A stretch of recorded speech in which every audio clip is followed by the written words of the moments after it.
It's been a bad couple of days for the racists and bigots who thought Caitlin Clark was one of them. First, Clark said she recognizes there is an element of white privilege to her stardom, that the black women who laid the foundation for this current explosion in interest in women's sports were never afforded a spotlight as bright and intense as the one that shines on her. Then, when conservative crank Megyn Kelly criticized her for saying that, Clark doubled down. "I feel like I've earned every single thing that's happened to me over the course of my career. But also, I grew up a fan of this league from a very young age," Clark said Wednesday, when asked about Kelly's comments. "My favorite player was Maya Moore. I know what this league was about."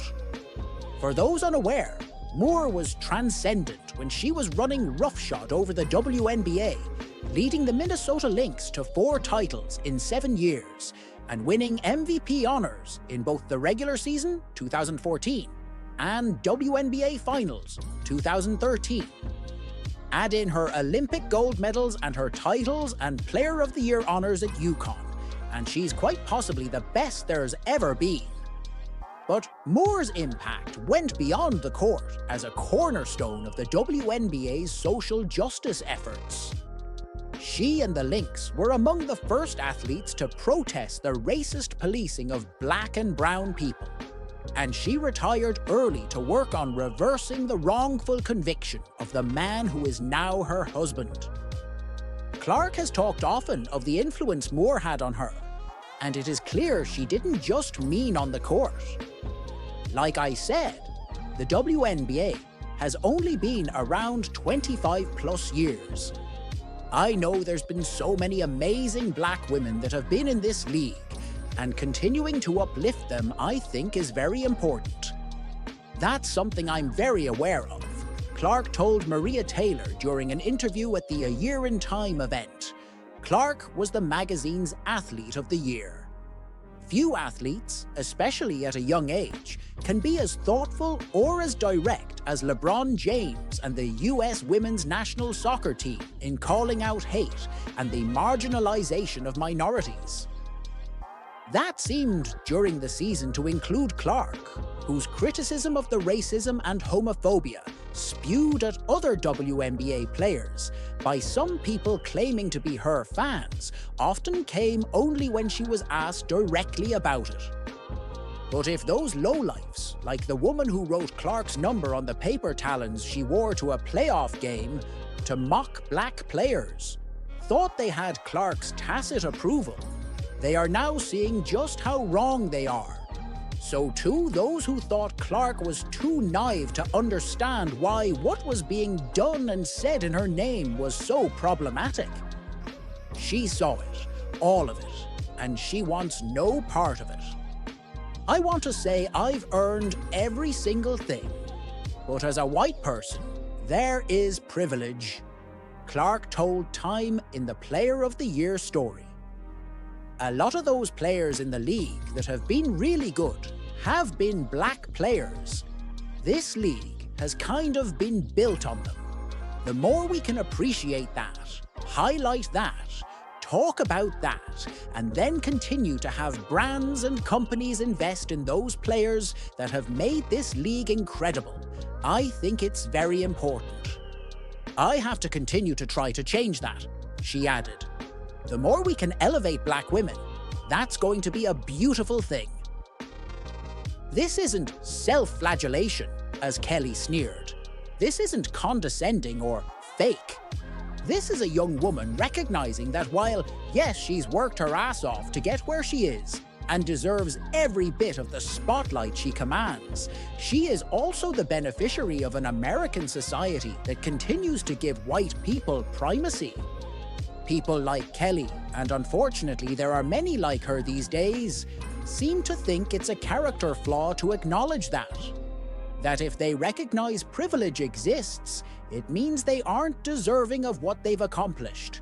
That if they say privilege is real, they aren't as exceptional as they think, which very well could be true. But privilege is simply the recognition that if you are white, male, or appear to be cisgender, society unconsciously gives you a head start. It is why a white person can walk into a store and be greeted with a smile, and a black person gets followed around. It is why a man is assumed to be capable of doing a job, and a woman is deemed to be unqualified no matter what her resume says. It is why someone who appears to be straight can live their life without judgment, while someone who is gay or transgender has their body and personal life policed. It is why a straight, white woman who can knock down logo threes at will is celebrated, and black women who are equally talented and charismatic play in the shadows. Particularly black women who are also LGBTQ. Women's basketball is already better for Caitlin Clark. Her comments this week are an indication the world will be too. While that might outrage Kelly and some other of her so-called fans, it will do more proud. WNBA legend Sheryl Swoopes had an interesting reaction to Caitlin Clark's Time Athlete of the Year interview, in which the Fever star said she is aware of her white privilege and she wants to use her platform to uplift black players. During Tuesday's installment of the Gills Arena podcast, Swoopes was speechless and she shrugged her shoulders when co-host Josiah Johnson mentioned that Clark said the league was mostly built on the shoulders of black players, such as Swoopes, one of the original players signed to the WNBA when league launched in 1996. Your thoughts on Caitlin Clark saying she wants to use her platform to elevate black women in the WNBA that have obviously been instrumental in building that league to what it is? Johnson asked. Swoopes, who has been in the middle of, and sometimes the source of many of Clark's controversies, nodded her head during an awkward silence. She explained that she wasn't surprised Clark, the #1 pick in this year's WNBA draft, who was named to the All-Star team and won the Rookie of the Year, was named the Time Athlete of the Year. I don't think I'm surprised. I'm curious to know who the other candidates were.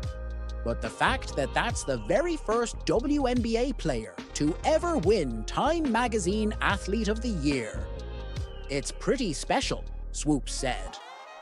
And my question is the criteria.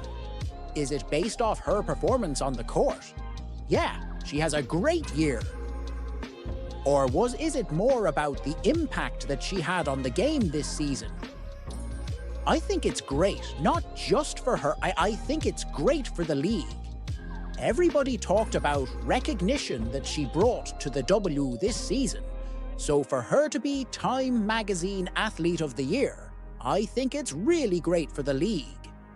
Swoopes, a 3-time MVP, won 4 straight championships as a member of the Houston Comets from 1997-2000.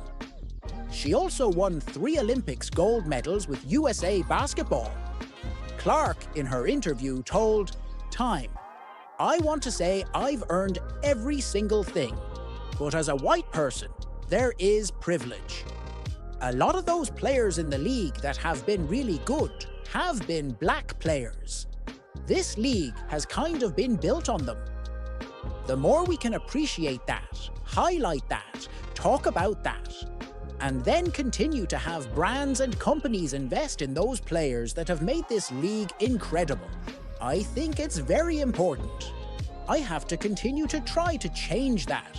The more we can elevate black women, that's going to be a beautiful thing." Clark, 22, doubled down on her comments while on stage at a Time dinner in New York City at Current in Chelsea Piers on Wednesday. The WNBA star explained that she's good at blocking things out when she was asked about Megyn Kelly's criticism over her comments about white privilege. Earlier this year, Swoopes faced backlash for previous comments she made about Clark when she questioned the legitimacy of Clark's all-time scoring record at Iowa and falsely claimed she had a 5th year to break it during a separate episode of the Gil's Arena podcast. Swoopes previously denied that she has anything against Clark and has complimented her game. The WNBA legend also said Clark fans have acted evil toward her. Caitlin Clark's remark was part of a broader conversation about the history of the WNBA, a league where black women have historically been the majority of players and have made foundational contributions. Clark, who is white, has consistently recognized her privilege as part of a demographic that has often received more visibility and commercial opportunities in sports compared to black athletes. Interview, she sought to highlight her respect for black women who have paved the way in basketball and the importance of lifting up diverse voices in the sport. She said she hopes to use her platform to create opportunities for others, especially black athletes, while acknowledging that racial dynamics in professional sports often play out in ways that favor white athletes, including herself. Clark's comments were met with fierce criticism from certain. Diana Taurasi once famously said, "Reality is coming" in regards to Caitlin Clark entering the WNBA. The only problem is, it seems so many within the league cannot accept what that reality turned out to be. This week, Clark received Time's Athlete of the Year honors, which generally should be a cause for celebration. However, as is often the case with Clark, it led to unhinged discourse around a player who has done nothing actually controversial and who basketball fans should feel privileged to watch. Clark's distinction made its way to political programming. As a result, a familiar narrative was once again given life. The idea that Clark is singled out to the detriment of the rest of the WNBA.